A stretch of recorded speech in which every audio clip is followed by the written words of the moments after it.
Adalah saya akan bersurat pada OJK dan sebagainya untuk mengkaji betul. Ini saya banyak dapatkan hal menarik di dalam itu. Gitu. Terkait dengan kunjungan kemarin gimana Bang? Apa sesuai dengan perkataan dari AMT itu, pernyataan AMT itu? Ya kalau makanya tadi ya saya minta semua data itu dikirimkan ke kita.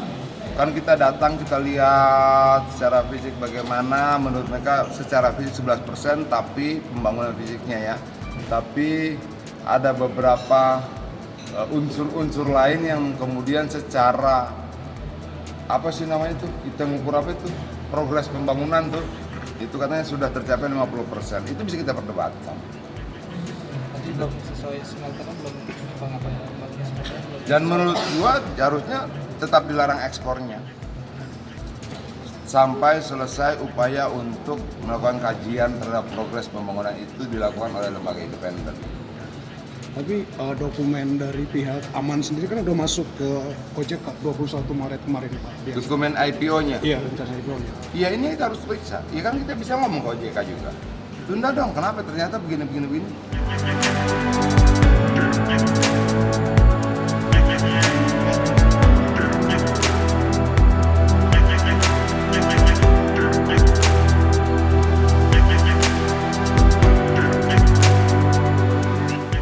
Kita dari Kementerian Tenaga Kerja memang selalu menitik beratkan kepada pengawas kita.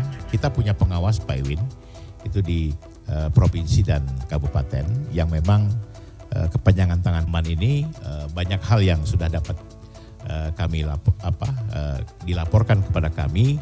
Mungkin dalam waktu dekat kita akan melakukan inspeksi ke PT Aman dari Kementerian Tenaga Kerja. Dan kita akan langsung meninjau ke perusahaan tersebut apa-apa yang menjadi temuan-temuan yang sudah dilaporkan kepada kami. Dan mudah-mudahan kita juga akan menerapkan regulasi yang ada di Republik Indonesia ini kepada semua perusahaan investasi.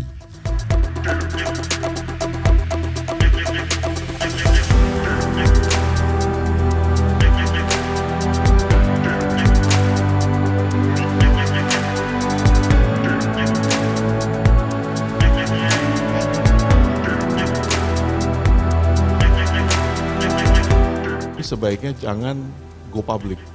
Anak perusahaannya boleh go public.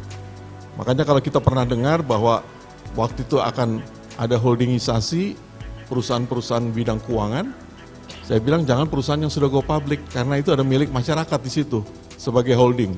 Harus anak perusahaannya yang pasti untung.